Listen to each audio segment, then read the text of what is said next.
Member for Abbotsford South. Thank you, Mr. Speaker. It is a pleasure to get up in the House today and acknowledge a special new group in my community, and that group is Fraser Valley Flood on Facebook. There is no doubt the residents of the Sumas Prairie have been tested. They've experienced the heat dome and then very few short months later the floods. The losses were catastrophic, and at one point, Mr. Speaker, a 20-foot wall of water flowed out over the eastern portion of Sumas Prairie. And as we all know, farmers and residents were forced to escape with little time to save anything but themselves. Upon their return, the true magnitude of the damages caused became evident. Many were left with nothing but a layer of mud and sludge. The waters took everything. It seemed as if all hope washed away with the waters.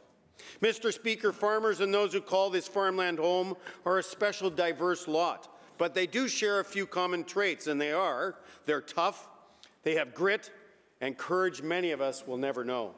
I watched neighbors helping each other, first saving one another, and then, when the waters receded, helping each other to clean up and then begin rebuilding.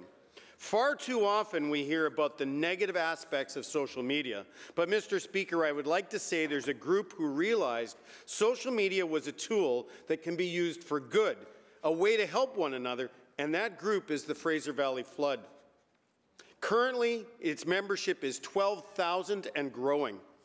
Daily, they post what is needed, be it donations, warm boots, clothes, work gloves, household items, or needing volunteers for a task. It is grassroots at its finest, Mr. Speaker, reaching out to offer help where it's needed.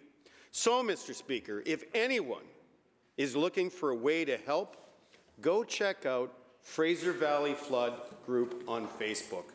They still have a ton of work left to do, and they could sure do with some help. Thank you, Mr. Speaker.